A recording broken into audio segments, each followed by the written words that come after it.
Hello and welcome back to the weekly Q&A. Here we are in Helene's art room. No, cut. Wait. I don't know why I'm saying cut because there's no one to actually stop the recording. But here we are. That was a terrible intro, I'm sorry. Sorry I had to put you guys through that. But I thought it was worth a try. And it turns out it wasn't. No, I'm not comfortable. Get comfortable, chair. Get comfortable. There. So, this is Helene's art room. We're not down in the office at the moment because it is a mess and we're busy replacing the floor. We ripped the carpet out today and we had a guy come in to give us a quote, tell us how much it's going to cost us to put an entire semi-wood, it's like fake wood floor in. It's going to be such a huge improvement. I'm so glad we're finally doing it, but I'm also kind of unhappy because now I have to sit here all alone. Helene is in the other room at the moment. She's with Nero, so that's okay. And all our stuff is just littered throughout the house. It's terrible. It's absolutely terrible, but at the same time, I'm shaking things here. I'm not used to a flimsy table like this. It's like a plastic table or something.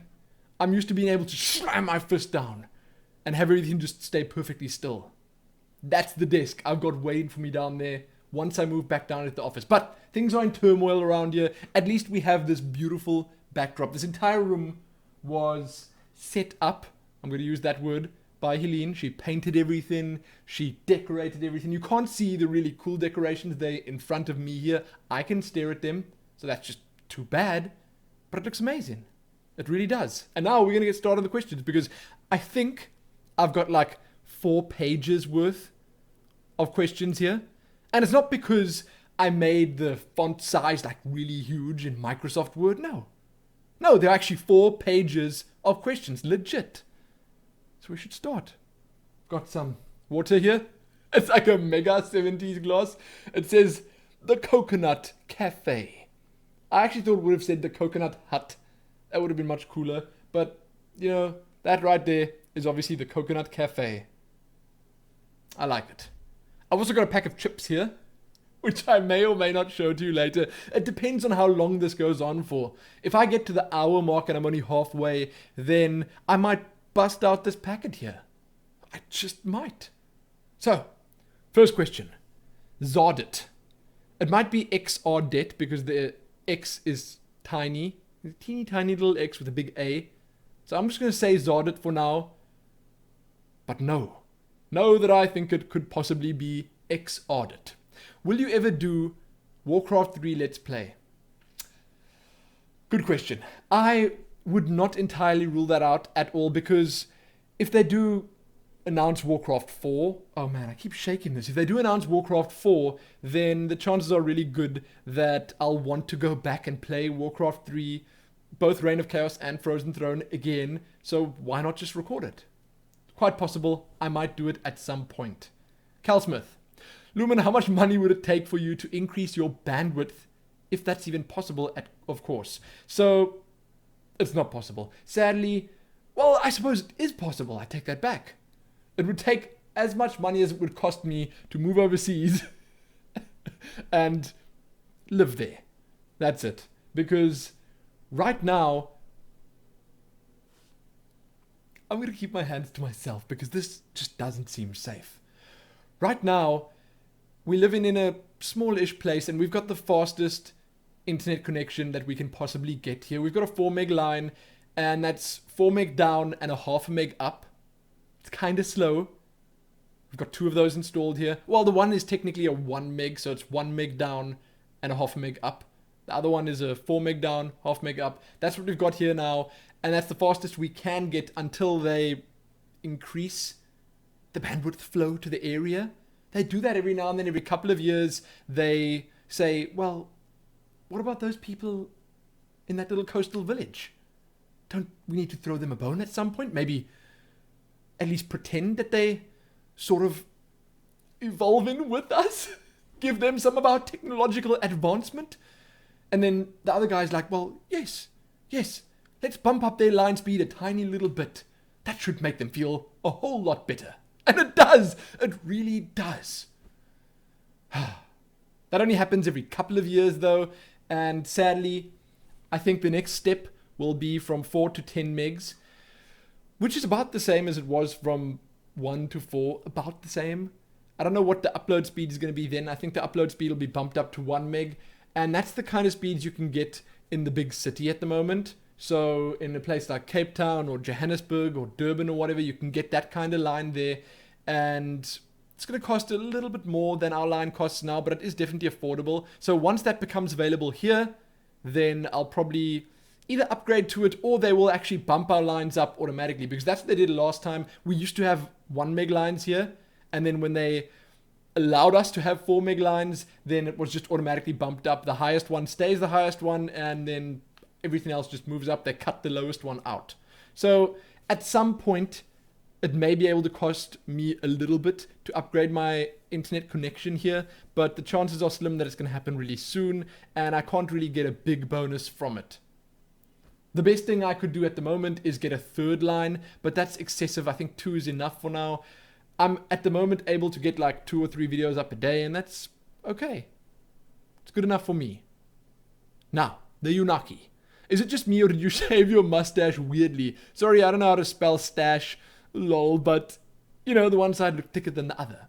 No, it was actually just you. I think, well, it wasn't just you. It looked a little bit strange, because I think when I was down in the office, I had a light shining on me from the one side, the big fluorescent bulb, and that just made it look like there was nothing on this side and a whole lot of hair on the other side, and it was weird. It looked weird, but you know, there is always the possibility that I shaved badly, because when I'm shaving, I just try and get out of the bathroom as fast as possible. That's my mission when I'm shaving. My mission isn't to shave properly or anything like that. I just want to zzz and then leave.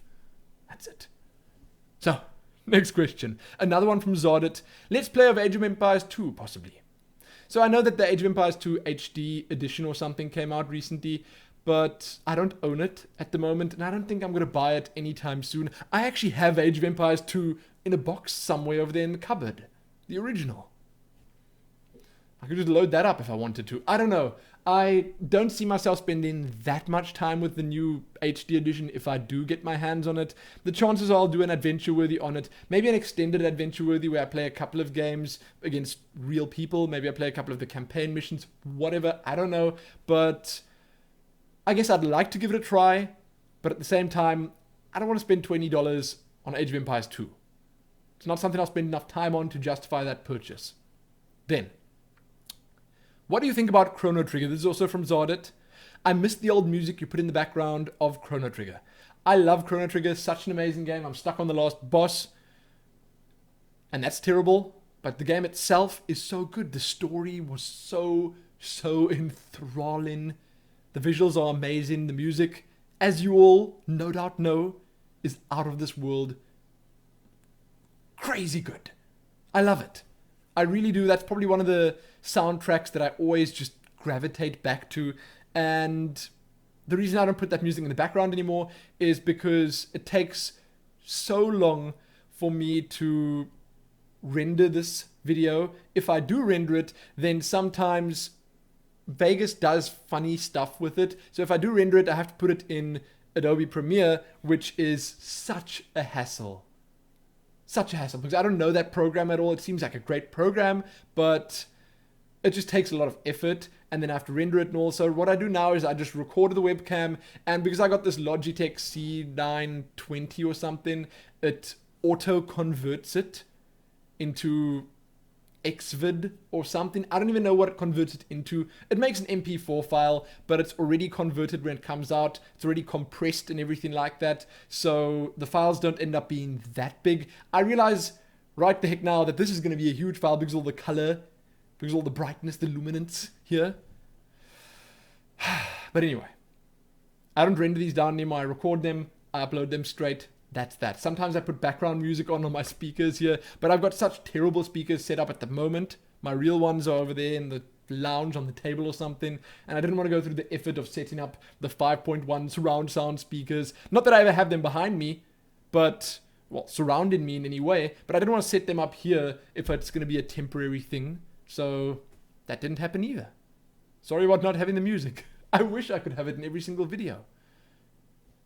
But I feel so weird having my hands down here. I like having them here so I can do this.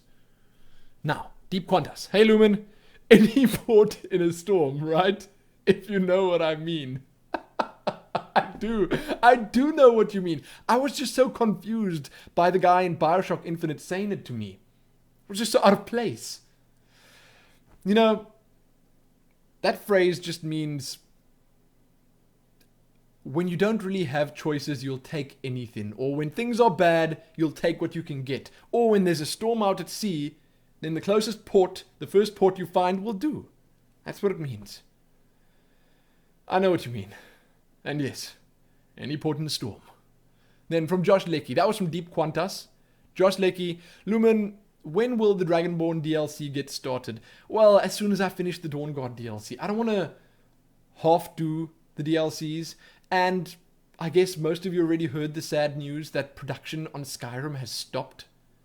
So Dragonborn is officially the last DLC to be released for Skyrim. There will not be any more. And Bethesda have moved on. They are working on something else now. Or on other stuff.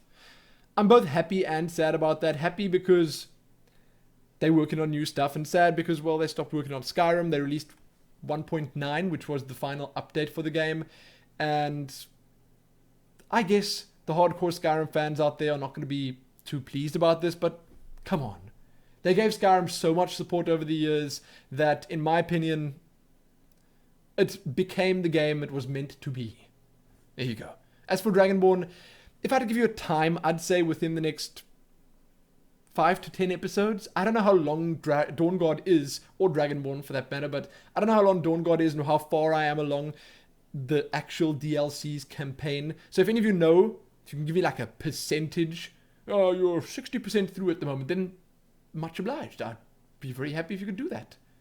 Then Josh Leckie could know when Dragonborn will start as well. So there you go.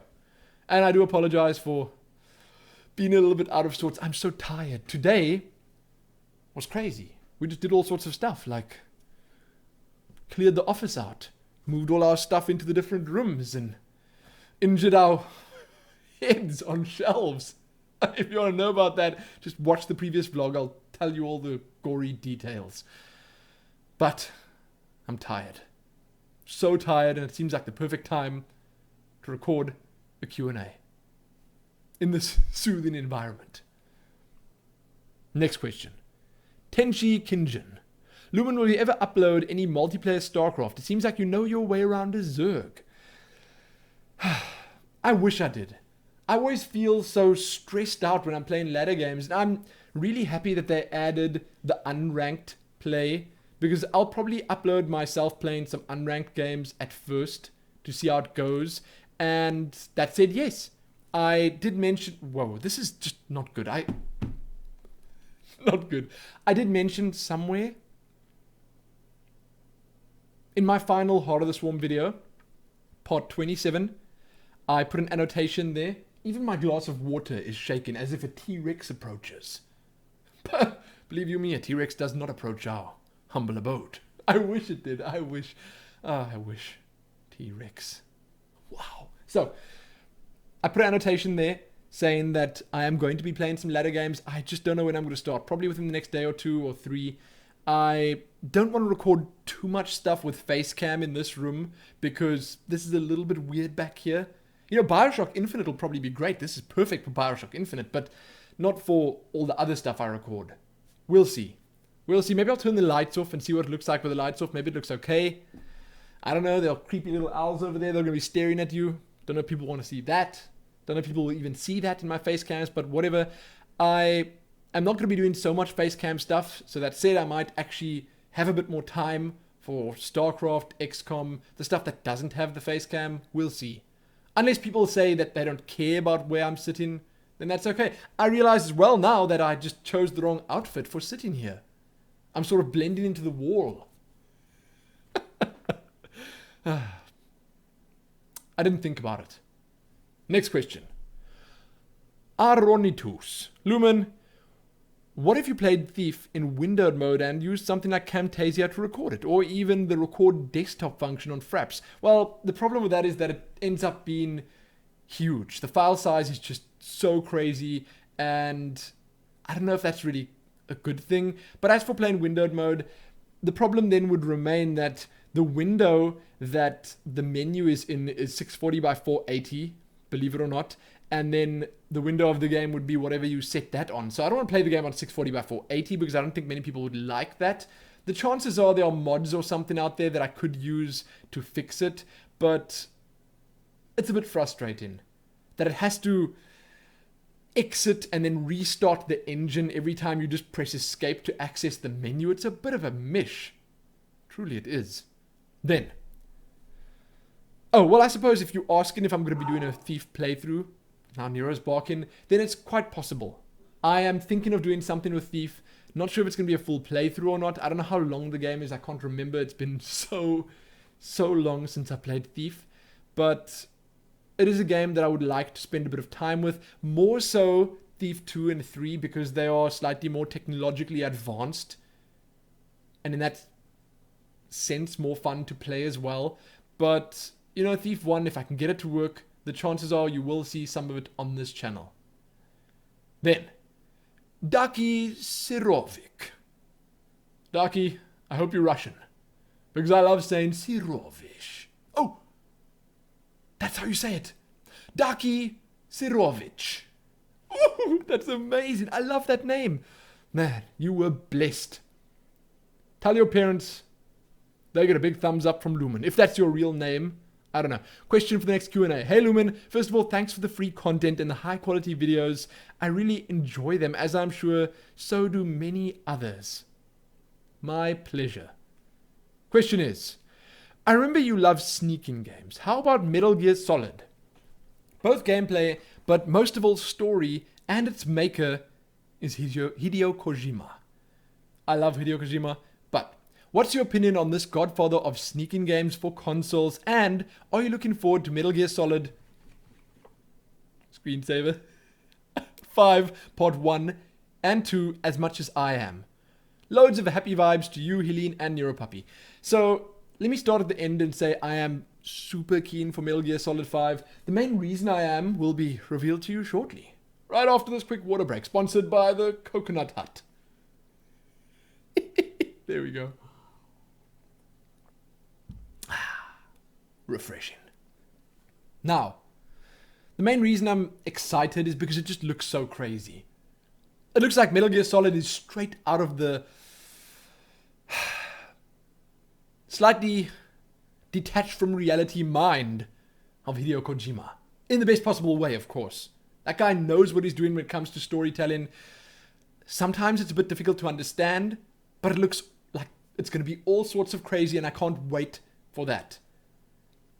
Going back to the start of the question, I don't know if I would ever play that because it's going to be a bit difficult to record on PC. I don't know if they've got emulated versions of that. Was Metal Gear Solid 1 or 2 or whatever ever released on PC? I don't know, but I do like the Metal Gear Solid series a lot. I spent the most time with Metal Gear Solid 1 and Metal Gear Solid 4. Metal Gear Solid 4 would definitely not work as a playthrough or let's play or something because there are cutscenes in that game that are like literally 90 minutes long, full-length movies. So if I had to sit here and narrate it for you guys, it would be a little bit weird. Because I would call it that, narrating, not commentating, because I'd be watching the movie with you guys. I don't know. So that probably won't work. But the older ones, I don't know, who knows? Maybe if I can get a proper working version of it on PC, possibly. Our PlayStation definitely can't play PlayStation 1 games. I don't know if that was ever released in like a remastered version for PS3. I don't know.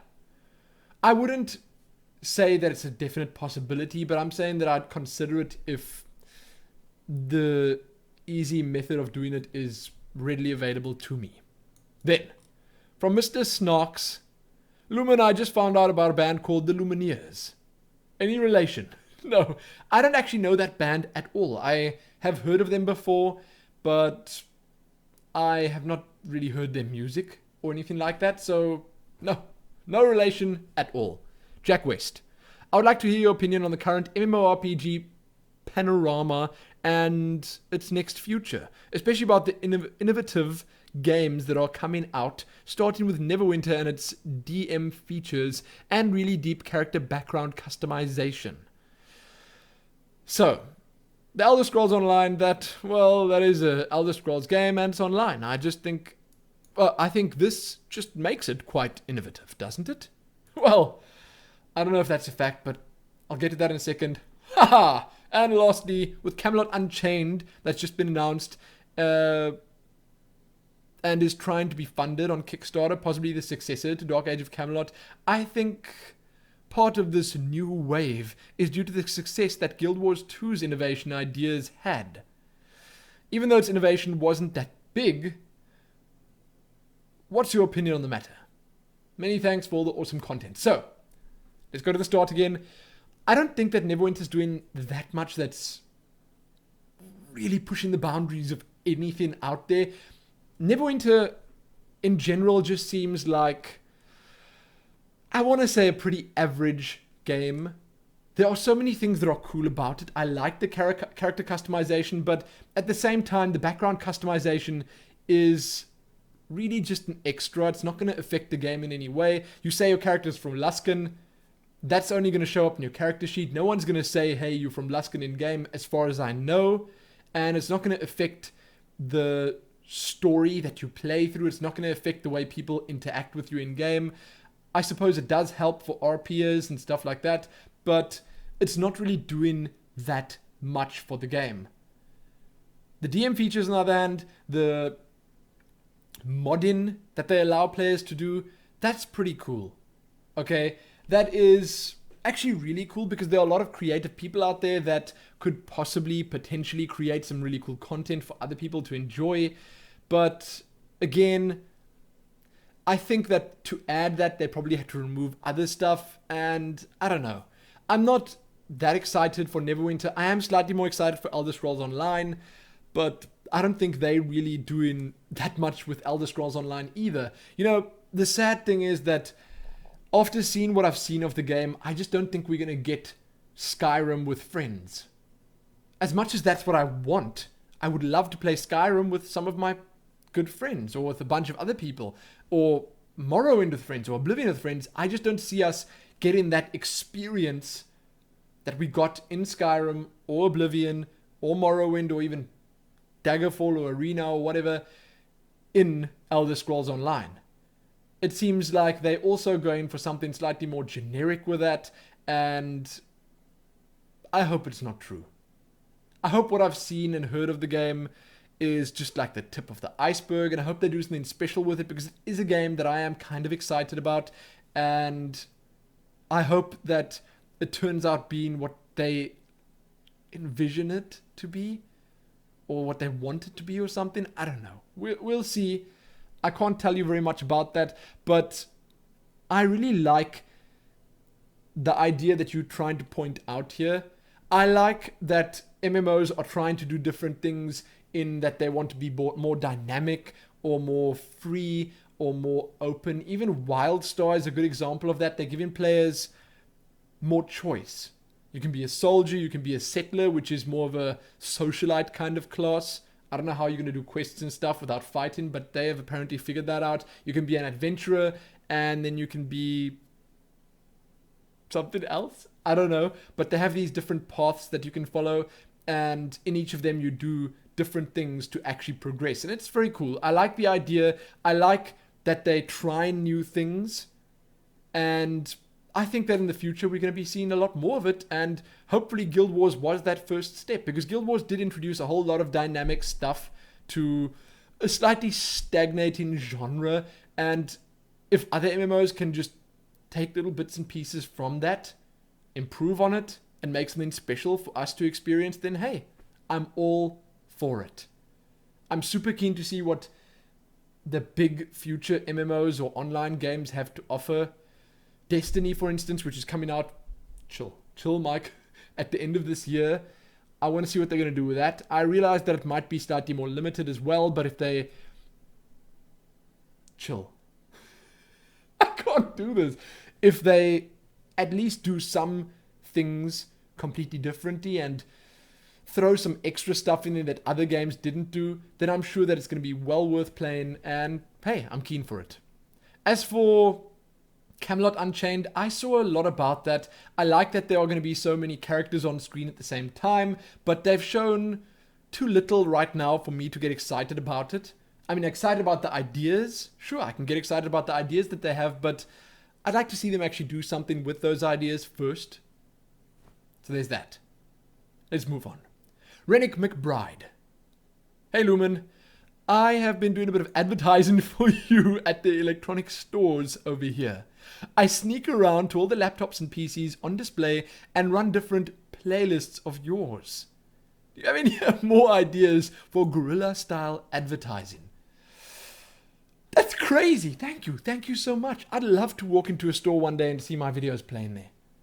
I mean, the chances are slim, because I don't think my videos play anywhere in South Africa at all. I've got like 100 South African subscribers, but that's amazing. Thank you so much. As for other ways of advertising guerrilla style, I don't know. You could carry a beatbox on your shoulder with me saying glorious, glorious, glorious, and walk down the street with that. Then people will obviously want to know what that's from. There you go. I don't know if that's really guerrilla style.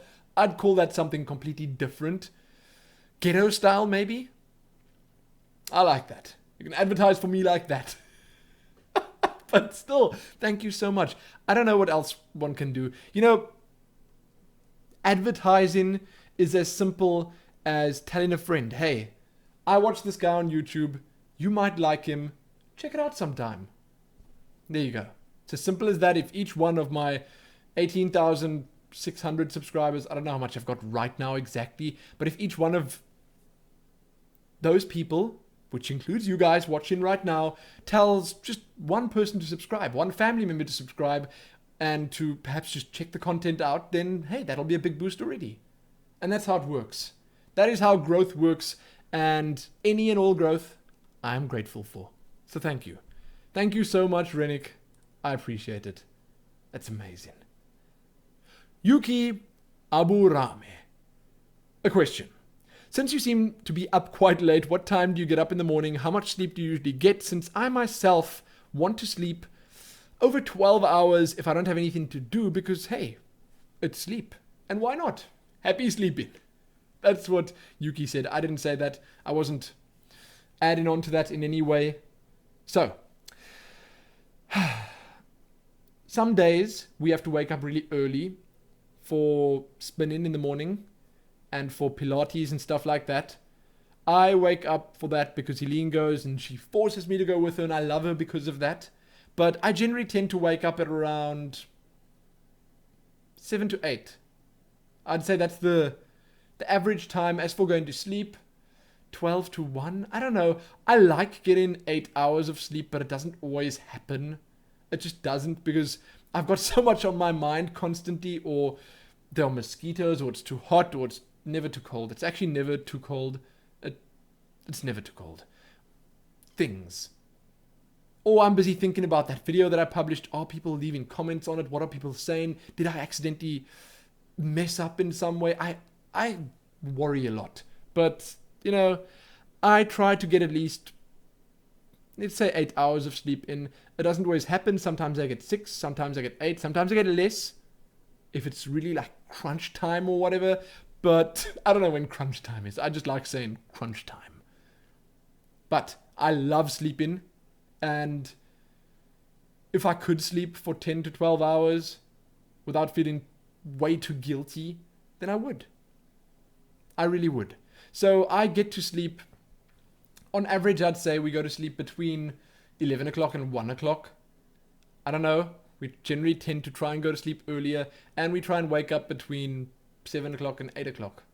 Sometimes 6 o'clock, 8 o'clock, sometimes 6 o'clock, 9 o'clock, around that time. I don't know. But I do love sleeping, and I'd love to sleep more. Soon 394, Lumin, assure me that's a necklace and not a bra you're wearing. This was given to me by my sister on my 21st birthday, and I haven't taken it off since. I take it off every now and then, like when I do squats at the gym with weights. When I have to put that bar on my neck here, then I have to take this off because it hurts. There's a question about my gym routine coming up at some point, so wait for that. It's going to be fascinating. Dr. Eagles, question for you is, I know you live in South Africa, and I was wondering what you do for a living or if making videos was your job. If it's too personal a question, then you don't have to answer it. It's not too personal, I will answer it. And also I was wondering if you have a site or place if I wanted to donate to you. So I've got a donate link below every single video that I put out, I think. Most of the videos at least. This one definitely has it. It says donate to Lumin and then a link you can click on. And you can do so if it doesn't negatively affect you in any way. Because I would not want people to do that. Don't give away money you don't have, please. Don't. And I do appreciate each and every single donation. I generally tend to reply to all of them personally because, once again, I'd feel too guilty if I didn't. But there you go.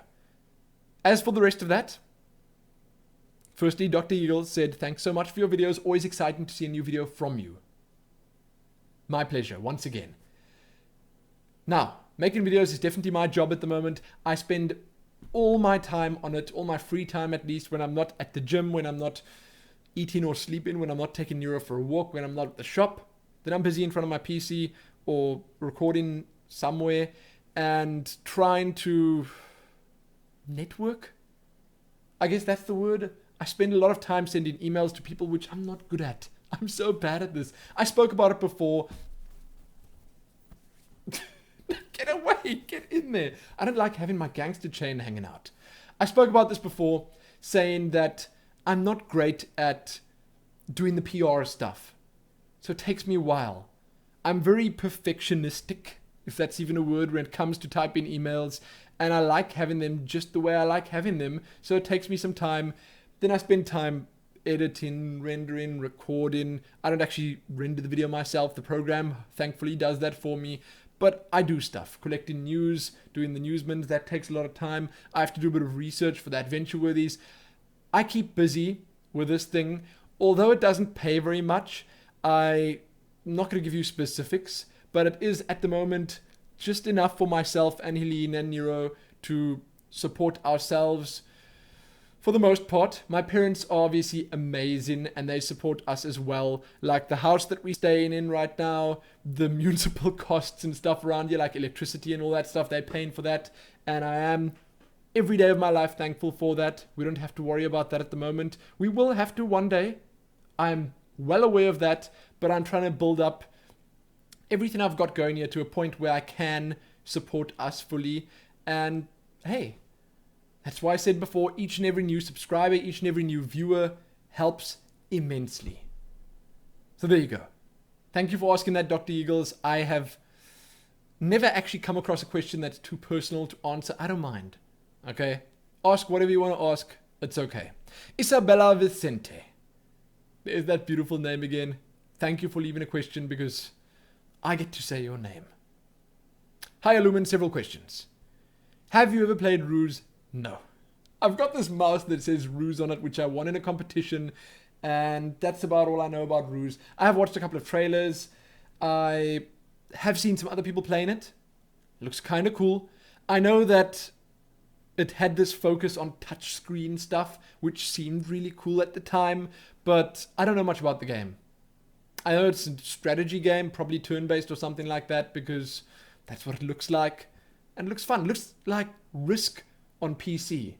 Is that a good comparison? I don't know. Then, I recently picked it up on Steam and it's quite fun. Does Helene play any games that you don't play? Helene pretty much only plays Guild Wars at the moment. She does dabble in SimCity. She bought herself that a while ago, or at least I bought it for her. For her birthday, she got herself that. And, she was gifted Bioshock Infinite, which I must say is so amazing. Was it Celestic? Celestic? I think you gifted it to her. Thank you, man. Thank you. You made her such a happy girl. She's playing a bit of Bioshock Infinite at the moment. She's trying to stay at pretty much the same point of the game as me, so she can just experience it with me and have someone to talk about it with. And that's it. She doesn't really play anything else. She plays a couple of iPhone games and stuff. She's got a whole lot of other games on her PC, but she even says it, like, she'd rather spend time in Guild Wars where the time actually amounts to something more. She likes being sociable in the guild. She likes the whole thing, the whole package. So that's what she plays most of the time. Like some, I'm sighing because I'm so tired, but it's fine. I'm good. I'm definitely good. Like some that you aren't interested in or something like that. Oh, that was part of the previous question. Do you like fencing? Have you ever fenced before or had the opportunity to watch any? I love it. My favorite style is EP. That's an amazing sounding style. I love it. I love the look of fencing. I've never done any sword play myself, but I think it is just the coolest thing. Truly. I like it. Even more so after watching Game of Thrones and seeing them dancing with those blades. You know, Arya Stark and her mentor. That guy. That guy had some serious style. I liked him. He had a nice way about him. Anyway, I like fencing. I like the look of it. I don't know much about it. I have seen it on occasion on TV, but since we kind of had our television removed, I don't want to say our television because our actual TV is still there, but we don't have any reception here. We don't have DSTV or anything. We've got SABC 1, 2, and 3, and there's no fencing on SABC 1, 2, and 3. I'm not going to be seeing any of that anytime soon, but I do like fencing. I think it's a cool sport. Then, what's your favorite flavor of ice cream if you eat it? And then the next question will have to wait. My favorite flavor of ice cream, I like Turkish Delight. Now, I'm not sure if there are many ice creams in Turkish Delight flavor, but Turkish Delight in general is pretty much my favorite flavor, along with licorice, but I do not think they make licorice ice cream. So Turkish Delight ice cream would be my favorite. I had a Turkish Delight milkshake the other day at a place here called Just Pure or something. The bistro at Just Pure. Doesn't that just sound fancy? We went there with my mother and sister and my sister's 2 children and Helene. But I had a Turkish Delight milkshake and it was the best thing. So I like Turkish Delight. There's no such thing as licorice ice cream, sadly. And I like lemon sorbet. Lemon sorbet is just so fresh. It's really good. Then, the last question. If you had to have or get a next-gen console, would it be a PS4 or an Xbox 720? PS4. I'd probably get a PS4. I, thus far at least, like what they're saying about it more. I want to just move away from the table a bit. I like what they've said about the PS4 more than I like what they've said about the Xbox. The big Xbox reveal hasn't happened yet, so maybe they'll win me over with that. But I am actually a Sony fan. I prefer most of the exclusive Sony content above that they get on Xbox, although I am super interested in Halo. Maybe when I do get to the point where I'm earning enough money, I will go out and buy myself the new Xbox that releases and the new PS4, and I'll live like a king for the rest of my days. I don't know. I'm super keen for both of them, but a little bit more so for PS4. Then, Go Real? Gogor Real. Go Real. I don't know what this nickname is, but there you go. There are 3 different variations of it. Dear Lumin, a question. You did 3 videos of Armor 2 Daisy. Do you ever consider doing more episodes in the future, or was it a one-time thing because it was popular that time? Greetings from Italy, love your content. So I did it at the time because I wanted to check Daisy out for myself. I did so and I enjoyed it quite a lot, but it became too much of a schlep trying to keep the game up to date, trying to connect to the servers, working with all these different mods that you need installed. The work was just too much for the enjoyment I got out of it. And then also I did some really special stuff with that. I don't know how many of you have seen those, but if you go back and look or search for Daisy on my channel, you're going to be impressed and terrified and enthralled by it. You'll enjoy those 3 episodes, I'm almost sure. It was super scary. My editing on those videos was really, really good. Top-notch stuff. I had a lot of fun with it. And I will definitely jump back into DayZ when the standalone version comes out at some point in the future. Don't know when that's going to happen, but I will jump back in there. Because I'm hoping he makes it more user-friendly. Rocket. That guy. Climbing Mount Everest as we speak. What a champ. Seriously. Flamboos. Hey Lumin, I really enjoy these Q&As, but I'm a big fan of podcasts as well. Would you consider releasing some where you talk about anything you want to share with us? So, someone once pasted a definition of a podcast, and I read it, and then it just went, pew, pew, gone. I can't remember. But I think by podcast you mean just me spending a bit of time sharing my thoughts, impressions, ideas with you guys on a subject or subjects. Sort of like Force does the Elder Scrolls Online podcast. He spends 45 minutes to an hour talking about a certain topic, that being Elder Scrolls, once a week. If that's what you mean, then I'm definitely considering it. I just don't know where I'd start. I guess I'd get to a point where I have a bit more free time in the not too distant future, and then if I do get there, then I'll think about it, because I have a lot of things to talk about. Sure. And I would like to keep it gaming related. There are a whole bunch of there are a whole bunch of games out there, let's just say, well, series of games, yes, I guess I could say that I'm interested in, and I have a lot to say about. Some older games perhaps, but who knows, maybe something comes out that I'm that interested in that I'd want to spend a good 45 minutes to an hour talking about. Maybe Guild Wars, because I do really, really love playing Guild Wars. When I do get the time, it is amazing, each and every moment of it. But, you know, as I said, it would be a bit difficult choosing, getting the time to do it.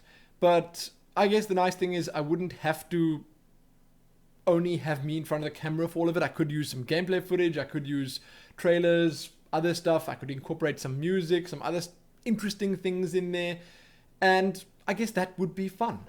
You know, I could test my hand at that kind of production, which I think is something I'd like to challenge myself with at some point, because I've never done it. And yeah, so look forward to something like that in the future, but I'm not sure what. Maybe what I'll do is I'll first just join someone on their podcasts and see what it's like. Maybe I'll speak to Force. Get on the Elder Scrolls Online podcast, see what that's all about. But, next question. After I have a sip of water. I can also actually reveal these. Creoles. Seafood flavored maize snack. Now, I'm not sure if I'm going to eat these at all, but it says here, backed by popular demand, the great taste escape. These chips are what I grew up eating. I'll say I grew up eating them. I didn't get them very often, but they were the ones that I always ran to grab off the shelf when I was allowed to do so. And they were around in my youth, and then they went away for a great many years, and then they brought them back. Simba, the chip manufacturer, brought them back, and they're amazing. I bought a couple of packs of them when we were in the store last time. They're super cheap. They're probably not very healthy, but they taste so good. I can't wait to eat that. It's not going to happen now. Carl Wow. Have you ever played the series Oddworld? In particular, the game Abe's Odyssey, which I just heard was getting a remake. It's on Steam. It's the second game. It's on Steam with its second game for like £5. It's pretty awesome, humorous, and gruesome, and has more secret areas than any game should have. If you haven't, you totally should check it out, as it's possibly the funniest thing that you could LP due to its anger, terror, and laughter-inducing gameplay, and not a lot of people have done it on YouTube. I know you have a lot of stuff on your plate right now. I was just curious if you've seen it before. Thank you. Keep up the awesome work. I played through all of Abe's Odyssey when I was a youngin', and it was super good. I'm glad to hear they're making a remake. I'm not sure if that's kickstarted or if it's the original guys making it. I don't know. But the Oddworld series is a series that I definitely enjoyed.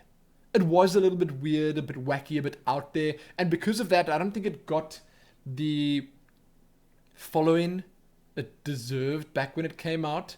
But it definitely had that little cult following at the time. And I don't know if it sold incredibly well. Maybe it did. Maybe I'm just making things up here. But it was definitely what I'd call a cult classic. And people, even today, still think back on it and remember it fondly. I am one of those people. I don't know if I'd ever play them. If a remake comes out, I'd probably do an adventure worthy on it, spend some time with it, probably enjoy it, maybe play it afterwards for myself, but I don't think I'd do a full playthrough of something like that. Not at this point, at least.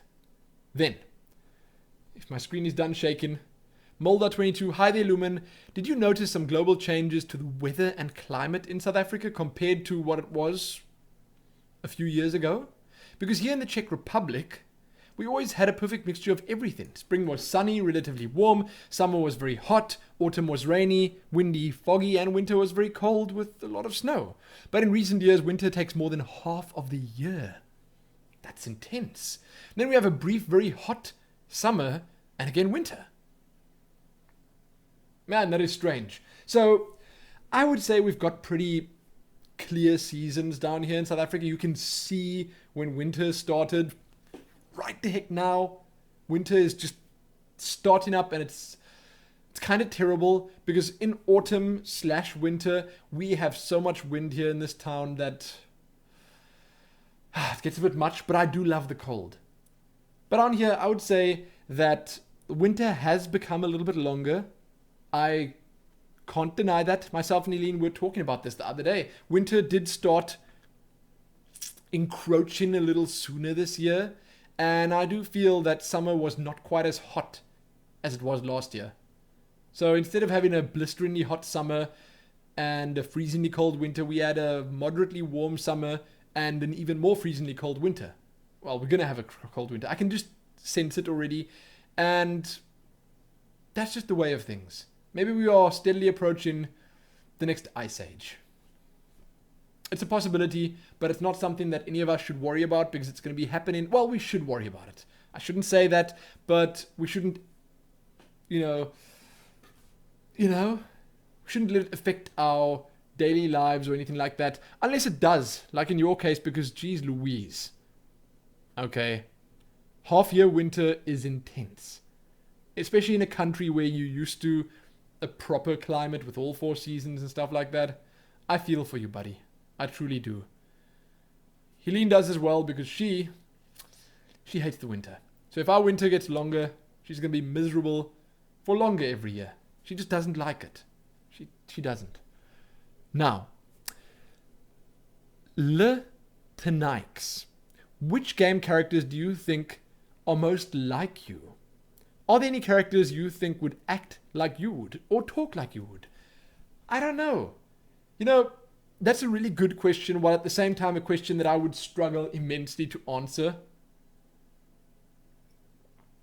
Mainly because I have such a terrible memory that I could have played a character that is exactly like me and I would have forgotten it by now.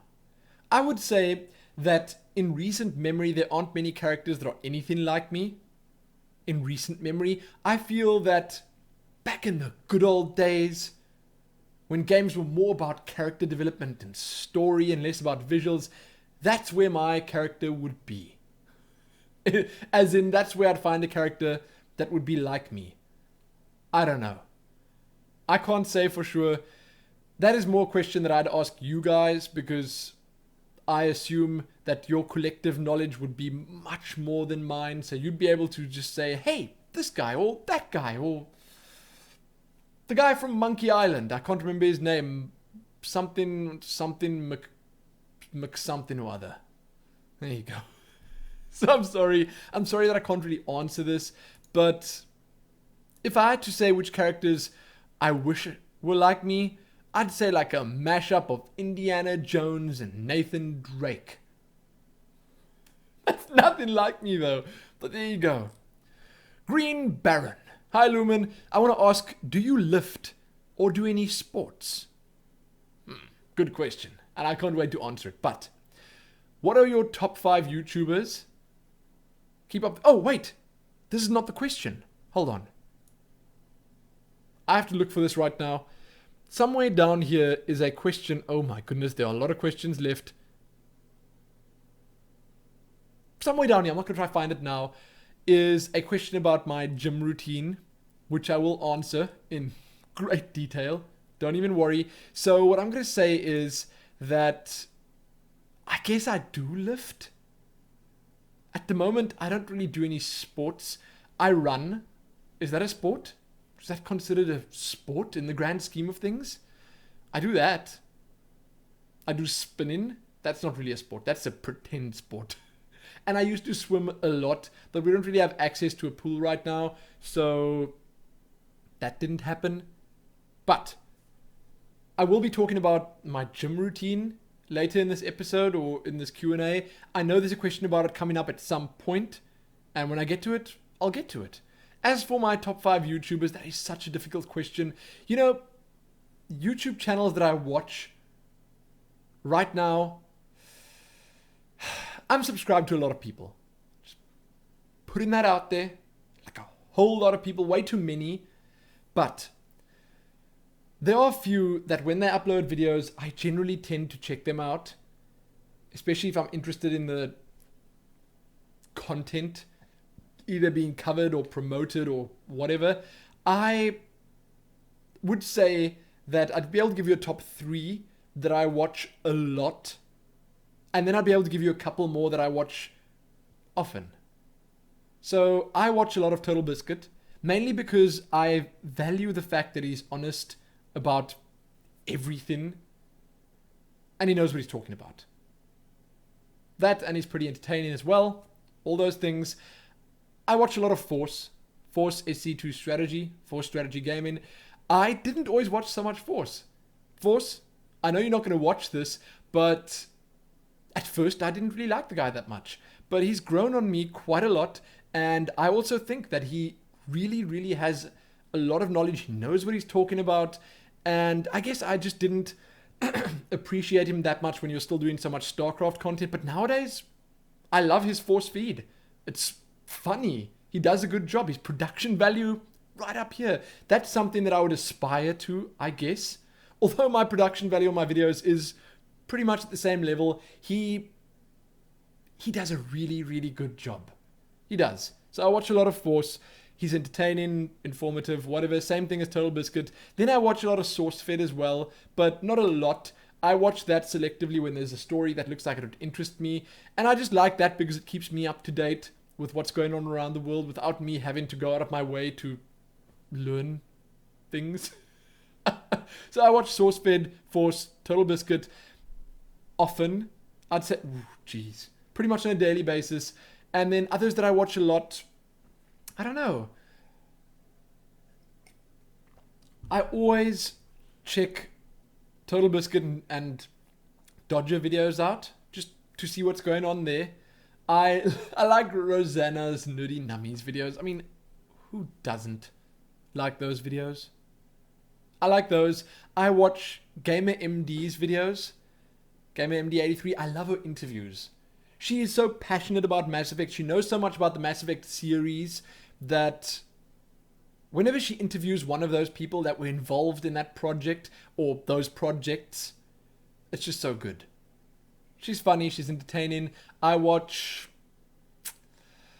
Dopefish quite a bit because that guy is just so crazy that you can't not enjoy it.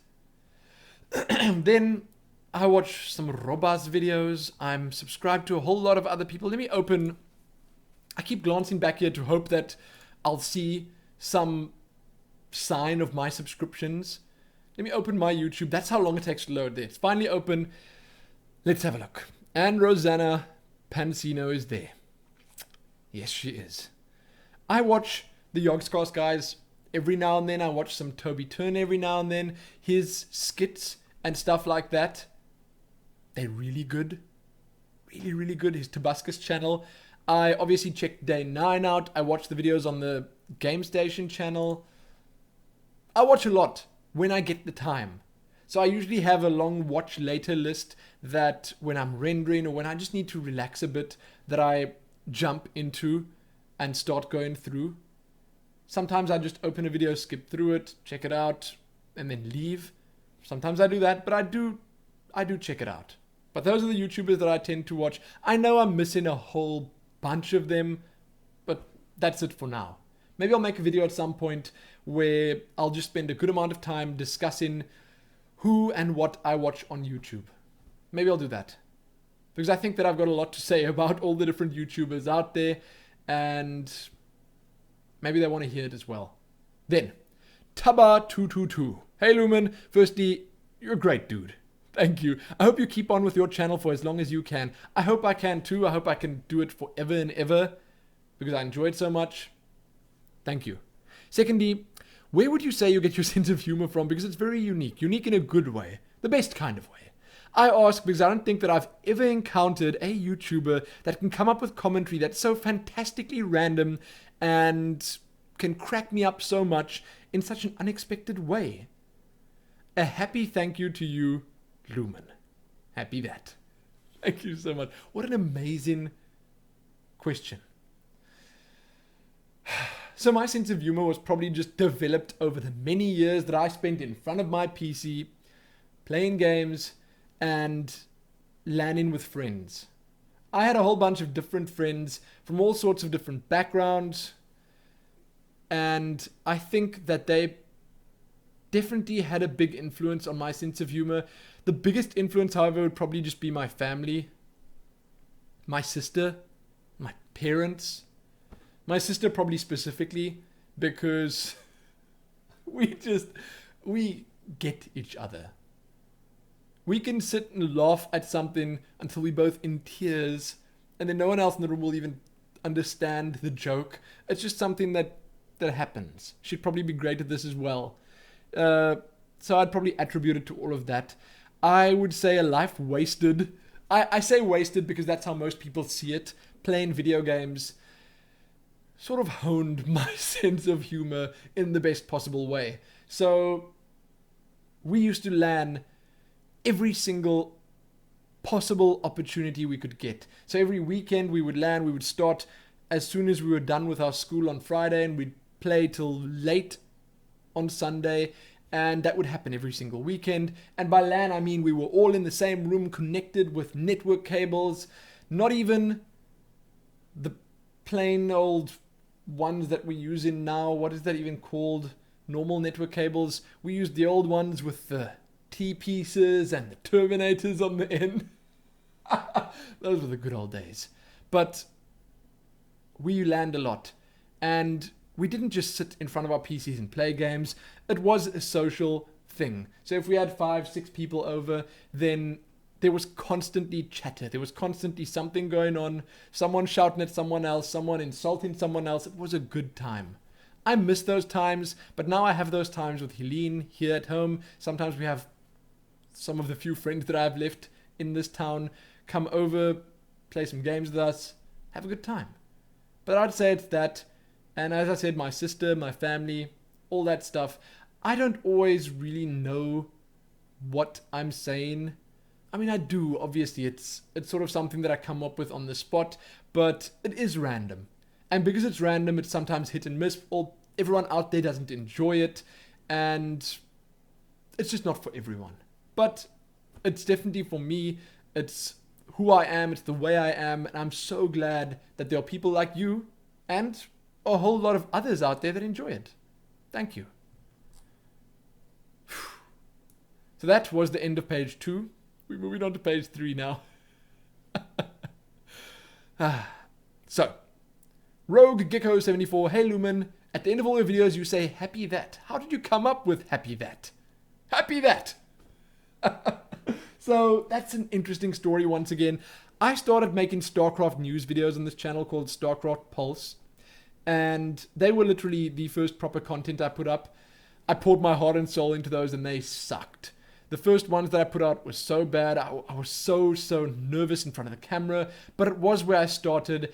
And hey, I'm not going to take those videos down or anything. You can go back and look at them if you want. You can Google StarCraft Pulse and you'll find it in all its glory. Now, when I started that, I thought that, I need to say something at the end of these videos. So I said happy StarCrafting. And then after a while, I had my randomness creeping into the videos. I started like improvising a little bit more. And then after a couple of them, I started saying like happy StarCrafting, happy that. And I was just, doing that. I didn't really do it intentionally. And then it kept staying that. It kept staying happy StarCrafting, happy that for a while. Then at some point, I forgot to say happy that. I just said happy StarCrafting. The video ended. And then someone left a comment saying, hey, Lumin, you didn't say happy that. You didn't say happy that. That was how the comment felt to me. And I was like, whoa, this is the thing. And then I started using the same phrase at the end of my other videos. So Skyrim came along and I started saying happy adventuring in Skyrim, happy slaying a bear in Skyrim. And then I still hadn't put the happy that at the end of it. And then I realized when I thought of that comment again that, I should end it on this every time so that people know that's the end. When I say happy that, that's the end. And then I started doing that. I said, happy learning new skills in Skyrim, happy that. That's where it came from. It's not a special story in any way, but that is the true. The absolute true. Oh, Cloud Atlas. What an amazing movie. Anonymous. Lumin, will you please do GTA 5? It would be epic to watch you play through it since it's open world and there are so many different things to do and experience.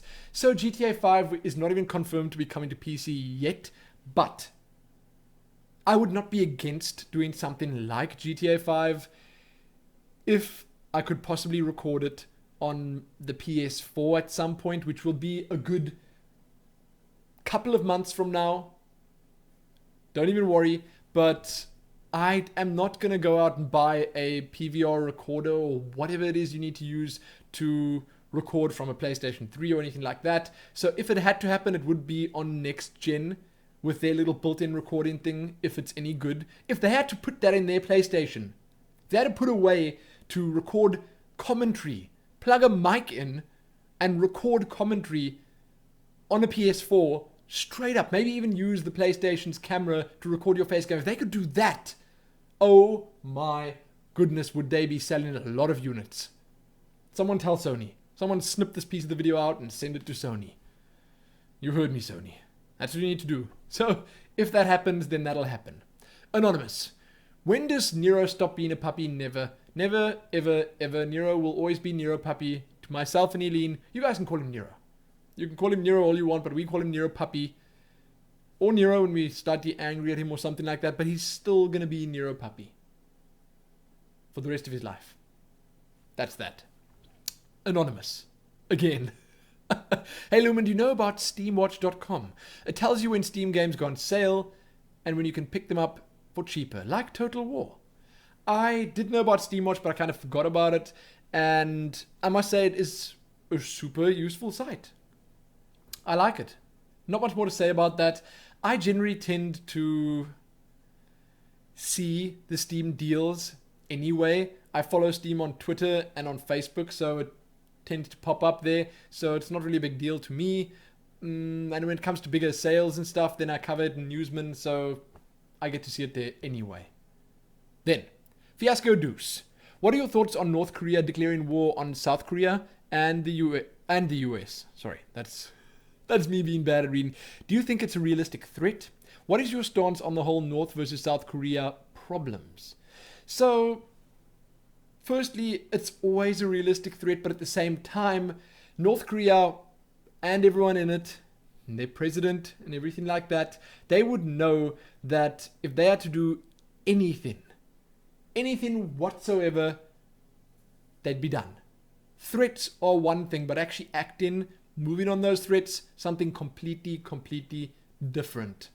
So if they had to do anything, then North Korea would be done for. They'd be invaded. All the United Nations countries would probably be up in their grizzle within a heartbeat. So realistically, the threat level is low, but the threat is still realistic, if that makes sense. As for the whole North versus South Korea thing, that goes back to like the 40s or something, and it just seems like a whole bunch of childish problems stringed together, but it's not. There are really big things stuck up in there. Mostly North Korea's doing, but some of the blame rests on South Korea as well. I do think that it's something that they should have already moved past, but those countries are very, very stuck with their traditions, and they're also very patriotic in that sense that they're very prideful about the fact that they are North Korea and they are South Korea, right now at least. So it's always going to be difficult for these two to do anything together. To make up is probably not going to happen. That's something they can forget about. But, I think it's silly. I think the whole thing is silly, and it's something that should have ended many, many years ago. Although it hasn't. There have been problems in recent years with North Korea shooting South Korea's ships out of the sea. Well, shooting them out of the sea. Shooting their planes out of the sky, blowing their ships out of the sea. Stuff like that. There's always this back and forth that I just think should have ended a long time ago. That's what I think about it. Then, Night Shadow PR. Hey Swain, I have a question. Sorry if you've covered things like this before, but I'd like to know whether there's a book or game or movie which you feel has played a part in shaping you as a person. Your perspectives on life, etc., or is it purely your family, upbringing, and life experiences? Keep up the great work. Keep up the great work, and thanks. And as a follow-up, what are your life perspectives and philosophies anyway? Sorry if the questions are too personal. Feel free to skip them if that makes you uncomfortable, if they make you uncomfortable. They don't, and I'd say that it is mostly just the way I was brought up, and I'm spitting. It's a sign that I need some water from the coconut hut. I'd say it's mostly my upbringing.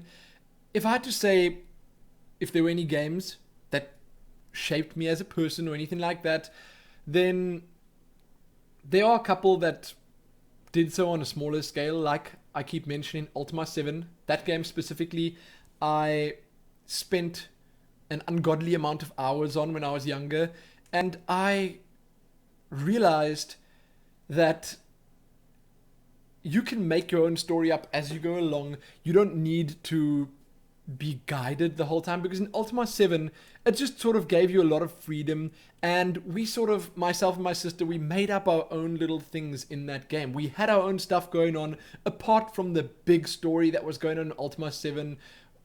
We sort of, with the Guardian and the Avatar and all that, we went off and we've made our own little, set up our own little houses in little places. And sure, it wasn't a multiplayer game, but we were always involved in each other's games, and we made funny outfits for our characters in the game. We basically did a whole lot of stuff that, and I mean outfits as in on your character screen. You can't actually change how your character looks. But we were so into that game at the time. We even went out and, for those that don't know, I mentioned this before, but we translated the entire alphabet, the entire Ultima alphabet, and we could read that pretty well at one point. So we knew how to read that, all those runes and stuff that they had there, and that's how involved and enthralled we were by that game. So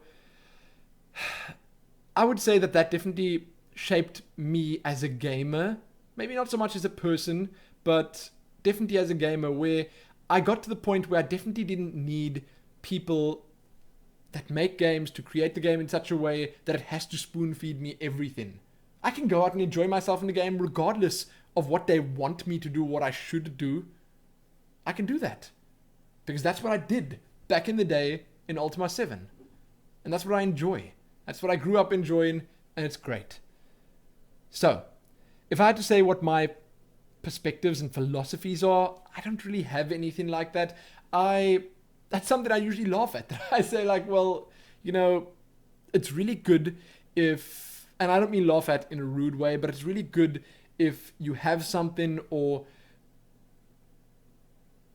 some things that you can live by that'll make you happy, that'll give you a better, I don't know, way to experience things in life. But I definitely don't have this, and this that I always take into account with everything I do. No. I would say that right now, I would just want to be as happy as I possibly can and not worry too much about the little things that don't really matter. I don't know. I don't know if that's a philosophy or perspective or anything like that, but there you go. That's what I say, and that's that. IYS Indian. Ice Indian. I guess I could say it like that. Hey Swin, just wanted to know what you thought of the Wii U, and I hope you like the soundtrack of FTL. Ricky Smith, or Rick Smith, aka Twale. So you're not actually Ice Indian. I don't need to say that name anymore. Twale is much easier. So the Wii U is pretty cool, but I feel that it's been overshadowed already by the upcoming PlayStation 4 and Xbox 720. They released it at the wrong time, and they released it with too little going for it. The screen that they've got on the controller is so clever. But they need to start making things that incorporate that in a much more interesting and fun way. So right now, I feel that most people are sort of steering clear of the Wii U, and rightfully so, because it's not really a big upgrade, and it doesn't have that many games out for it. Here in South Africa, it is almost impossible to get Wii U games. Just as an example. You can't really get Wii U games. You have to order them online. Most stores don't stock them, just because it's not really that big here. They still sell PlayStation 2 games to the majority of people in South Africa.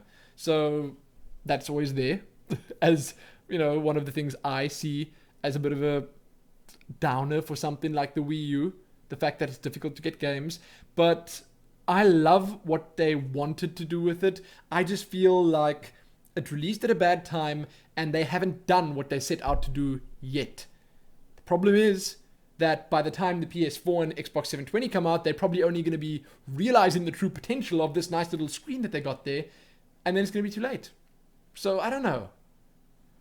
I feel kind of bad for them about that, but it is still a really cool console, and if I had way too much money, I'd probably get one, but I don't, so I won't. As for the soundtrack of FTL, it is phenomenal. It's out of this world good. They did amazingly well with it, and I enjoyed every single song on it. Then, Antoni Spearing. No! Don't do videos with Helene. She adds to the whole magicalness of your videos. Oh, also, actually, on the same note as my last comment, having Helene as a selling point for your videos, since girls and girl gamers do sell vids much easier than guys, could get you more subs, etc. But I think it would be a shallow victory. Food for thought. Well, no. And yes. So using a girl to sell whatever you do in your channel, yes, that is just silly. If you are the girl and you're in fact making the content yourself, I know a lot of amazing YouTubers that are in fact girls. Trade Chat, Rosanna, GamerMD, the girls on SourceFed, Jesse Cox's crew of lovely ladies. There are a lot. Mintchip is good too. There are a lot of really good girls out there that make videos that I personally enjoy. Just saying. But the way I would incorporate it into the channel would not be in a cheap way. I would not use her to sell it. I would use her to enhance it. I did say before that we have a project coming up which is called Paperbird, and she's going to be semi-involved in that, which will still keep a aura of mystery about her. Don't even worry. And then after that, I'm going to have her joining me for something else, which I'm still sort of trying to figure out at this very moment, but it will happen. You will see more of her on the channel. She will not, however, be a selling point. If more people watch my videos because of it, then thumbs up. But if not, then it's just, not a big deal, because I want to do the stuff with her anyway. So, keep the amazing work up. And this is my second comment on your videos ever. Ooh, but I have watched so many, really enjoying Heart of the Swarm and Bioshock 2. Thank you for your devotion. No problem. Thank you so much for the comment. I can't believe this is your second comment ever. Thank you so much. Martin Kiha, or Kicha, or Siha, or Sicha. Martin. Hi Lumin, have you seen the series called The Wire? I loved it, so I'm fidgety. I can't believe I'm fidgeting so much. It's because my hands need to be here and they need to be doing things. But now I've got them on my legs and I keep moving around like this. It's not so cool. I should not be doing it. So, the question is, The Wire. No, I've not seen The Wire. My parents keep telling me how I have to watch it, but we have so many things that we're watching right now. We are watching too many series to even mention. I wanted to start listing them, but there are too many, and we're not getting around to watching all of them. As for The Wire, maybe one day I'll just find all of it somewhere, because apparently my parents have it. They've been watching it. They love it. And maybe I'll get it from them at some point, and then I'll go through all of it. Then, next question. Also, a question for you. This is from Silent117. What are your views on the manned mission to Mars? And should space exploration be higher on our, humanity's, list of priorities? Plus, NASA were asking for people to volunteer for the manned mission, but they'd have to die on Mars due to the fact that there wouldn't be enough fuel to get them back. What do you think of that? Well, firstly, I heard that they are working on a fusion engine or something that is going to cut the entire thing, or the time that the entire thing will take down by an extreme amount, which means that people will probably be able to go there and back. But if I had to just remove that from the equation, I think it's amazing. I think it's something that many, many, many people out there would jump at. To be the first man to set foot on Mars, to land on Mars, to be on the first manned mission to Mars. These are things that people would be excited about and people have perhaps waited their whole lives for. I can't say I understand it as well as I should to be able to talk about it, but I can tell you that people are so passionate about these things and know so much about these things and care so much about humanity, I guess, that they would love, absolutely love to do this. Each and every one of us in this world is completely different. We all like different things. We all believe in different things. So I would say that a manned mission, even if you are told that you probably won't come back, is definitely something that a lot of people out there would be super keen for. And hey, I don't blame them. I really don't. It is exciting. Being part of something like that is out of this world cool. Truly it is.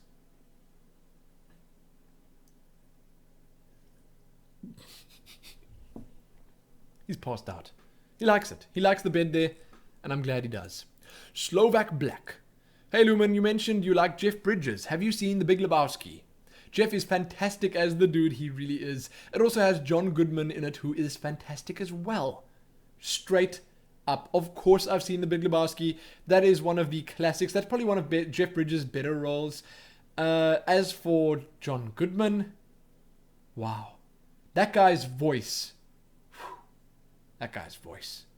Don't even get me started on that guy's voice. I am jealous. I hope I grow up to be the voice of John Goodman. Or something like that. Ooh, that would be so good. Now, Trevor Sherwood, my question is, you're in a hot country. I just wondered, do you have ice cream? And if so, what's your favorite flavor? That's been answered. Trevor Sherwood, I'm sorry that I answered someone else's version of the question. Turkish Delight, lemon sorbet, licorice. I don't know if that's a thing, but I should make it a thing. We've got an ice cream machine somewhere. It's like this big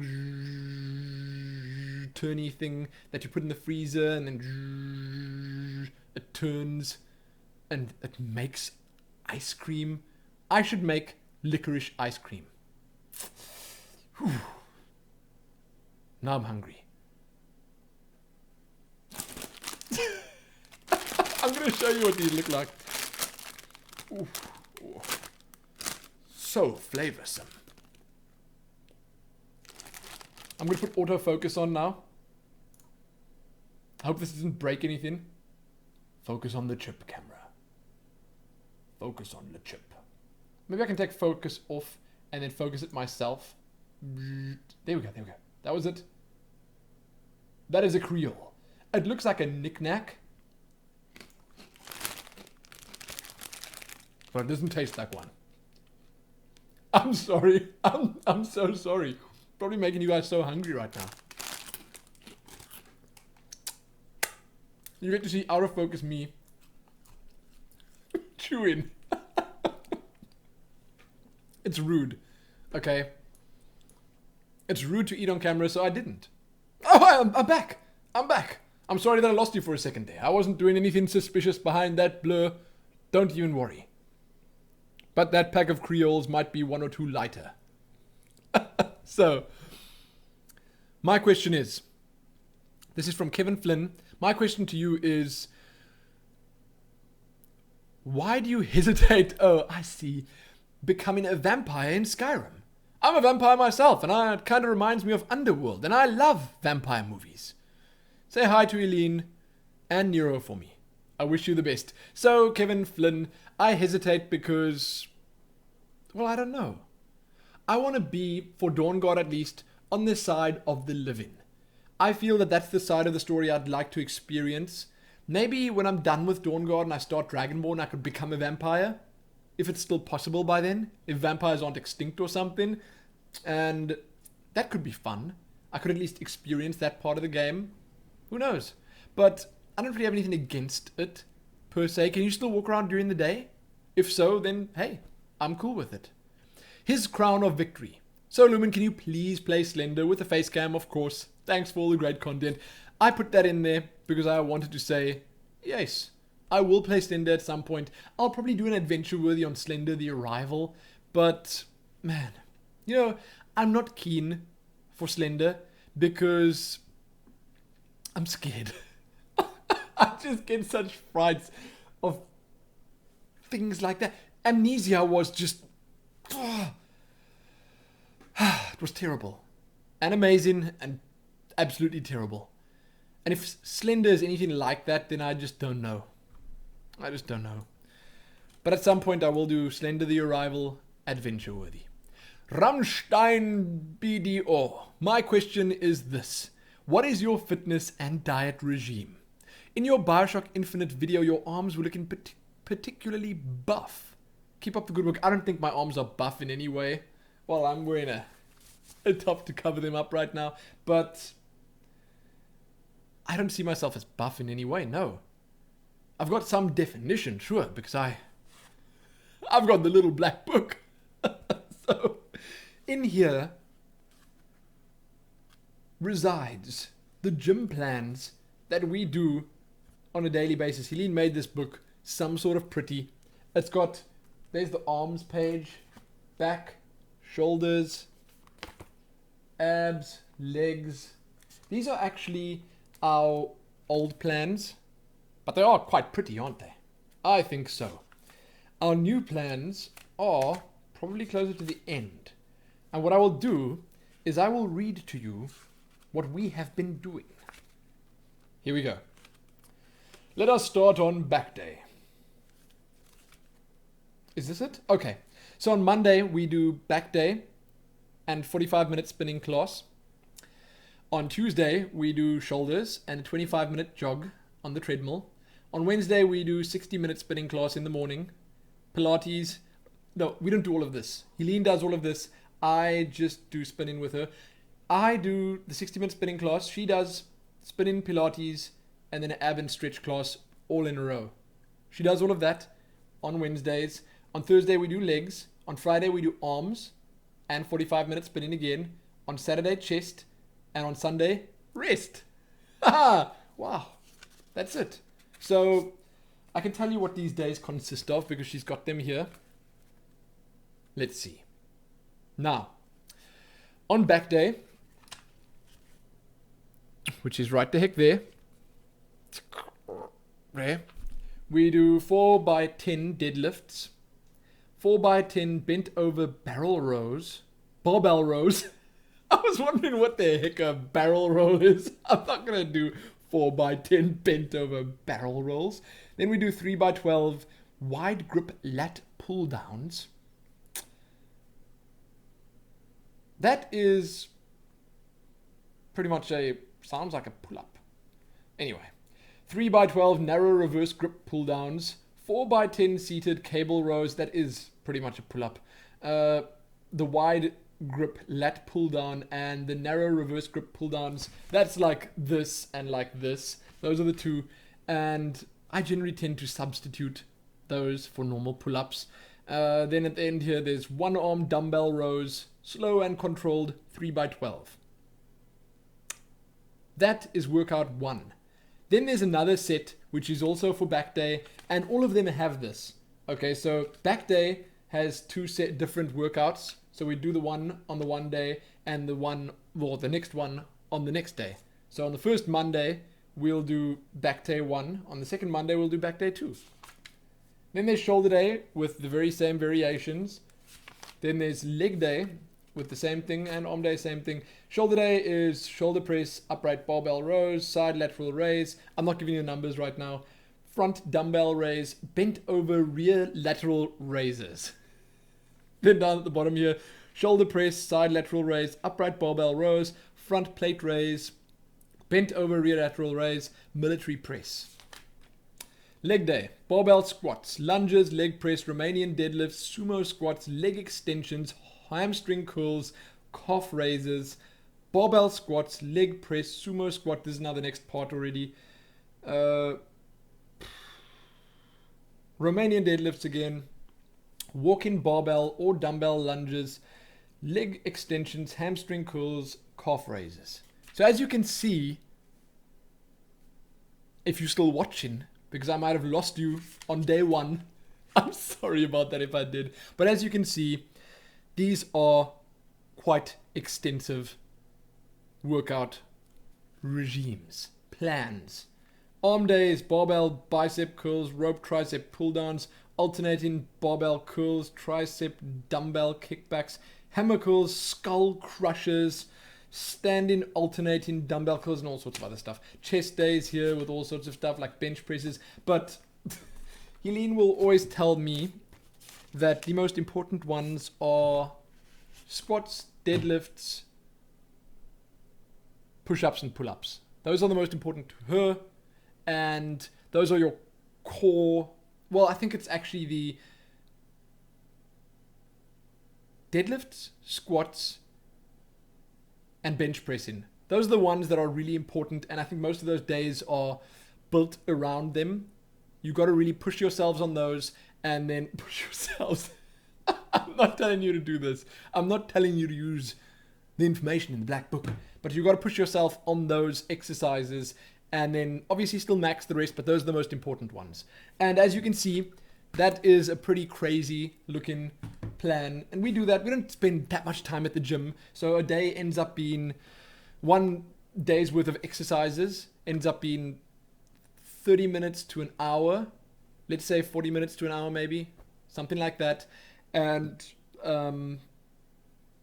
we alternate them, so it ends up being, interesting enough.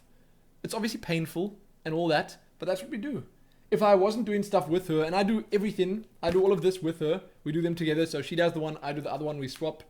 And for some of the weights, I do them the same as her, because she's pretty good at this whole gym thing, and I don't really want to bulk up or anything like that. I don't do super heavy weights, I focus on lighter weights and more reps, and I definitely do not like carbo load or whatever to pick up extra bulk or anything like that, because that's not what I want. But Helene is a genius when it comes to fitness and diet and gym and everything like that. So I fully trust everything that's written in that book. And I enjoy it.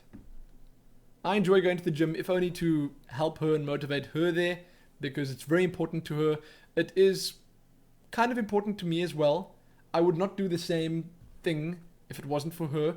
But, I do enjoy going to the gym. Or at least I enjoy coming back from the gym. More so than going. But that's it. As for diet, we just eat healthy. We don't eat too many of these packets of chips and sweets and stuff like that. Although I do enjoy stuff like that, we just don't tend to do it. We also try save money when it comes to food. So we buy a lot of fresh produce, which is in South Africa much cheaper than pre-made stuff. And we make our own food with that. So we try not to spend too much on unnecessary stuff. We try not to buy processed food. We eat as healthy and as naturally as we can. We are not like totally obsessive about it, but we like being healthy. I hope that answers your question. I think it does. Then, Arodin, here's my question. What do you think about Disney shutting down LucasArts, and have you ever played any of the classic LucasArts adventure games like Monkey Island or Grim Fandango? I've played both Monkey Island and Grim Fandango, but, there's no possible way that I remember what happened in them or anything like that, because once again, terrible memory, long time ago. Long time ago. As for Disney shutting down LucasArts, if it wasn't Disney, it would have been someone else. I think that it was probably a long time coming, and it's incredibly sad. Yes, it truly is. But, it's just not really that big a deal if you think about it. Sure, we won't be seeing any more games from them, but their legacy remains. We can still go back and play those amazing games. Because why not? We can go back and play them anytime we want. It does make me sad, however, and I'm actually going to look. I'm good for hard drive space. I didn't realize that this was going on for so long. Just had to make sure. But I wish it didn't have to happen, that they didn't have to shut them down, because remakes of those classics would have been so good, or reboots rather. It would have been a dream come true, or dreams come true. But at the same time, there's so much other exciting stuff happening that you'll mourn for their loss briefly, and then you'll move on. Sure, it's kind of sad for the people that worked there, but they were probably so good at what they do that they would not have a problem at all finding a job somewhere else. Next question. Herakulam. Can you do a playthrough of Rome Total War 1 or 2, please? They are somewhat complex but fun to play, and I'd like to see how you handle the battles. I've not even played much of that series, the Total War series, at all. I don't think I'll be very good at them, but at the same time, I don't see myself really going back to play games like that. I would definitely play a new one if it comes out. I keep saying that about all these requests that you guys send me, but that's just how it is. I sadly have to try and do content that I think will get a lot of views, content that I think will be sort of popular, that I think people will watch, people will tell their friends about and stuff like that. And I just don't think that Rome Total War, right now at least, would be fit in that description. Sadly. I wish I could say yes to every single request. I truly do. Then, Damn J Doc. Damdrjlok. D-A-M-D... Oh, there's R in there. Mr. DJ Doc. Mr. DJ Doc. I got it! Wow. Okay. Lumin, what do you think? Oh, do you think you could fit some StarCraft 2 laddering into your channel? And if you could, is that something you'd want to do? Because I'd love to see more StarCraft on here. Yes. Yes, I will do some ladder. I think I answered that. It's been so long since the start of the Q&A that I don't even remember anymore. But yes, there you go. I did answer it. I will be doing multiplayer StarCraft. I didn't remove duplicate questions, sadly. Thomas Watts, can you give me opinions on these singers? Nicki Minaj, Adele. Can you add this next question to your Q&A, Lumin? Yes, Thomas. I will indeed answer this. Nicki Minaj, I had to Google her. I had to YouTube her music to see who she was because I had no idea. And she sings Starships or something. The song is reasonably good, but I do not think much of her because I just don't know much about her. As for Adele, I can tell you for a fact that she has an amazing voice. She sings reasonably well. And hey, much respect to her. Because she seems to be doing really, really well. And she's doing it the way she wants to do it. I like her. She's cool. I like Adele. Then, the Efren Lopez. Hi Lumin, I notice you're always in a nice mood. What is your secret to being happy all the time? Maybe I'll try it myself. Thanks. I was going to say don't worry too much about everything, but you got to worry. I worry a lot, and that doesn't stop me from being happy. I am generally just positive about the fact that I'm here. I'm able to do what I love for a living at the moment.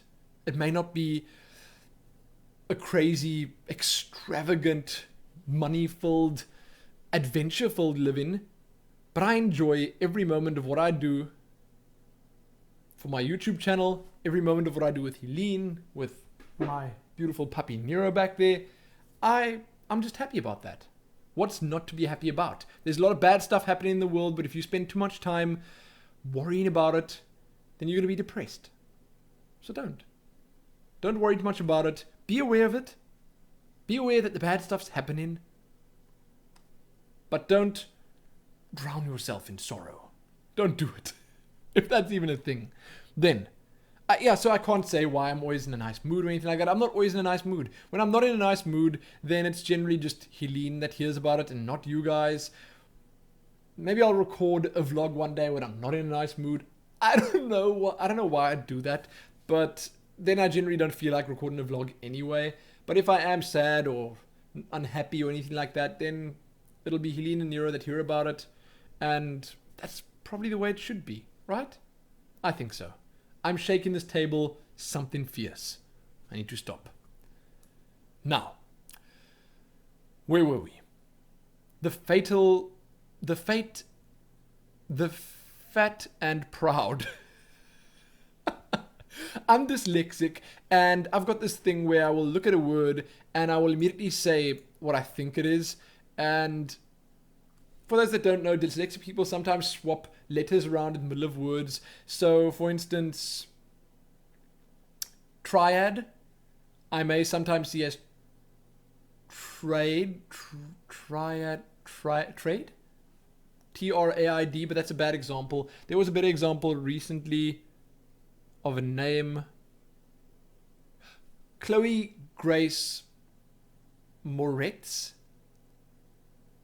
I called her Chloe Grace Mortez because I saw that surname and I thought to myself, Mortez. I know that surname, and then I just said it. And that's unfortunate. I don't know why I'm going off on this tangent, but that just happened right now. The fat and proud. Hey Lumin, firstly let me say that I really enjoy your videos. My question is, do you ever swear? It's a bit silly, but I'm curious about it. It's not silly, it's a good question. I do, but if I do, it's jokingly, and it's nothing serious. I've said before that if I ever had to listen to the F word coming out of my mouth or any other really rude words, some of the hardcore swear words, you know, those ones that some people say just in their day-to-day lives, I would just feel totally awkward and it would sound wrong. I can't. So I don't, because I don't feel you need to swear to express your feelings or anything like that. It just doesn't make sense.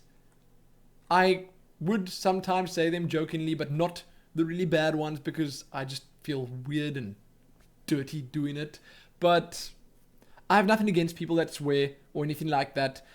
It can be a bit excessive at times, sure, if people just have every second word they say being a swear word. But I definitely don't feel like I need to use a swear word instead of any other word that I have in my vocabulary right now. There you go.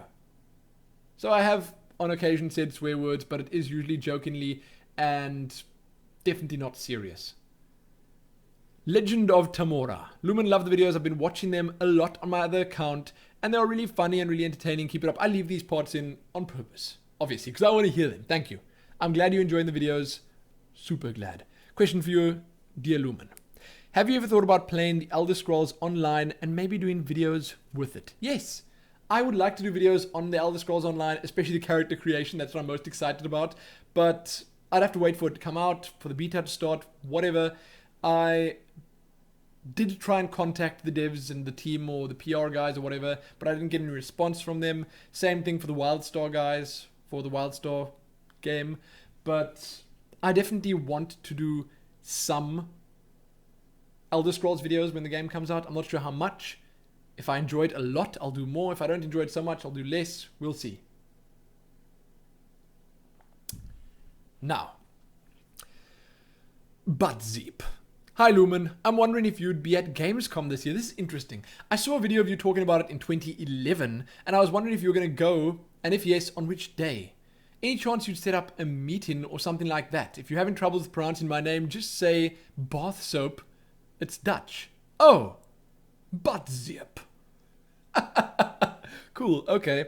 It's actually Batzip for us in Afrikaans, but Batzip makes perfect sense. Or Batzip.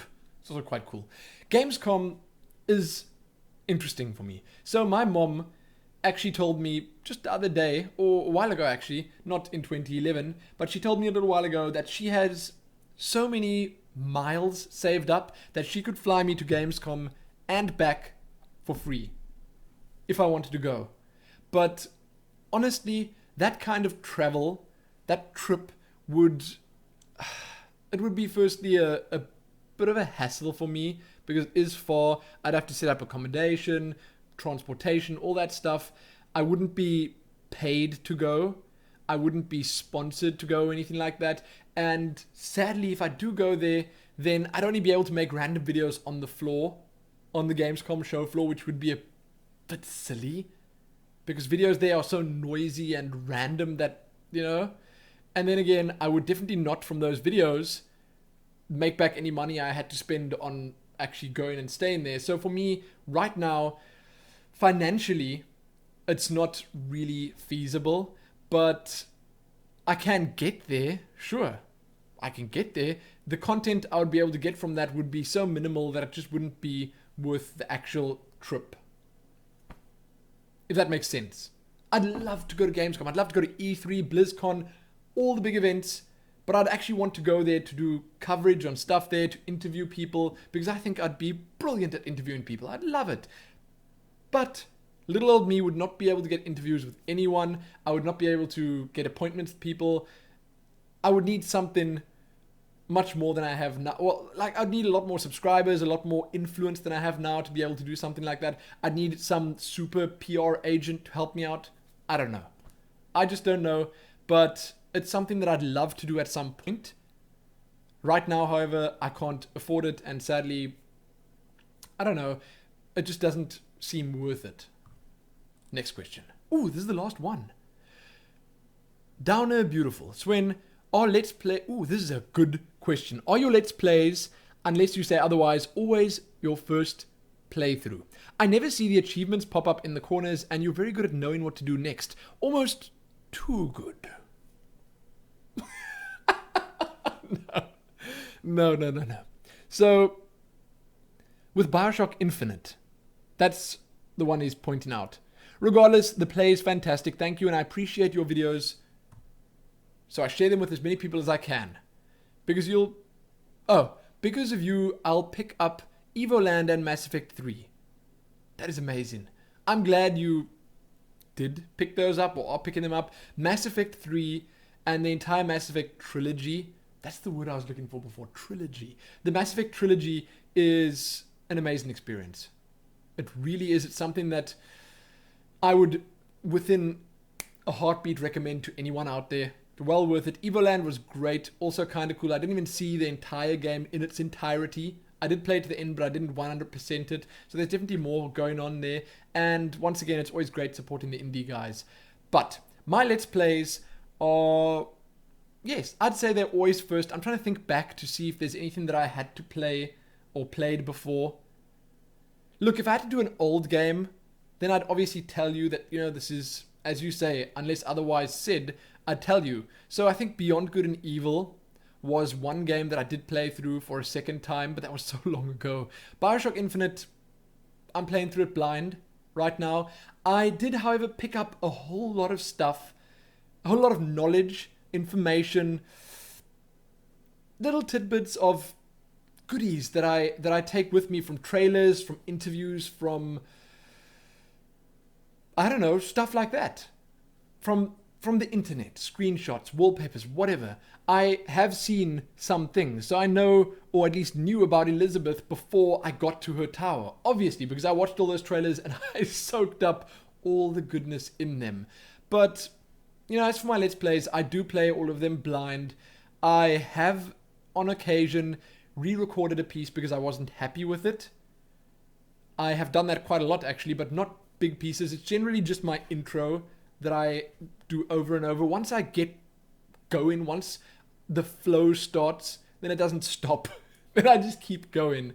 So getting going is sometimes a bit of a hassle, but I don't get going for longer than like 3 minutes at most. Generally it's like a minute. So my intro would be, hello and welcome back to whatever. Here we are, doing this, doing that, whatever, this, that, here, that, the other. And that would be the intro. It takes me 1 or 2 tries, whatever, to get that right. Once I've got it right, I just keep going. That's pretty much the only part that I do over and over again. Sometimes my game crashes, sometimes it stops recording, sometimes something messes up and I got to do a piece over, but then I do play it as if I'm playing it for the first time. And I think that's just the right thing to do, because if people do come and watch my videos from start to finish, then I want it to be an experience for them as it is for me. So I don't want to break their immersion by saying, hey, I had this and this problem, Fraps stopped recording, what the heck? Why would I say that in my Let's Play? Or I wouldn't say, I had to record this intro 20 times and I just got it right, because that would also sort of break immersion. So with Bioshock Infinite, for instance, even if I start recording, stop recording, then when I start again the next time, in Bioshock Infinite's case, I won't say hello and welcome back to, I'll keep it rolling. So I'll just continue where I left off. I watch the end of my previous video. I see, okay, this is where I stopped commentating. That's the last thing I said. Let's carry on from there. So I can have one long flow to it. I do obviously check comments and stuff between the videos, see what people are saying, and try and just sort of mold things in a way that that keeps people happy at least.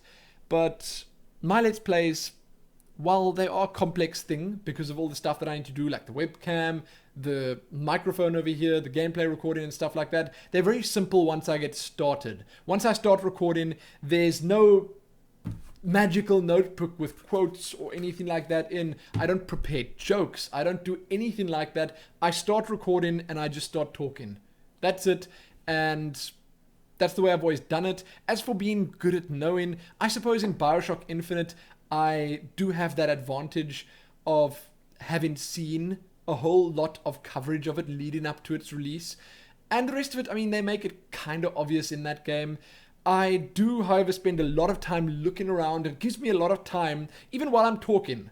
So in Colombia, when I started out, when I was on my way to the Raffle and Fair, I was looking around so much that it gave me all the time in the world to consider where I needed to go instead of where I wanted to go. So by the time I needed to go where I wanted to, by the time I wanted to go where I needed to go, goodness, I confused myself for a second there. I already knew exactly where I needed to go. Without using the little thingy, I could see that this shop here is definitely a side part. You don't need to go here. It's a bit of extra exploration. Then I go over there. I see those people at the little diner talking and stuff. And then by that time, I'd already long ago seen the street leading down there and realized that's where I needed to go. And then I'd go down there. So I do generally play everything blind. And I feel it's a better way of doing things, because you get to be sincere. Your reactions actually mean something. If I go into it and I experience it all for the second time, if I'm trying to act all of my emotions out for you guys, it won't be as special. And I don't think anyone would enjoy it half as much. So that's what I do. And it's been working thus far, for me at least. Sure, I don't have hundreds of thousands of subscribers because I'm not shouting and screaming and swearing like a crazy person in my videos. I'm not saying disgusting words in every second line like some people, which I just don't get.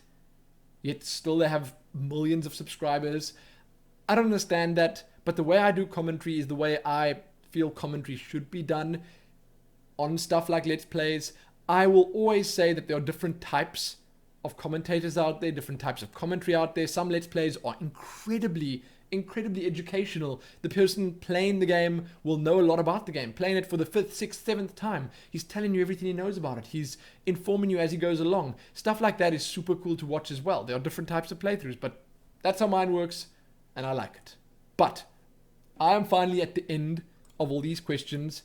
I apologize for making the video too long. If it is too long for any of you, I hope it actually uploads like in a reasonable amount of time, because I suspect it's going to be huge, and I suspect it's going to take me a day and a half to upload. What I'm going to do right now is I'm going to go, it's 10:27 p.m. I'm going to go and set up my mom's PC quickly so I can start uploading a video there and start uploading a video here,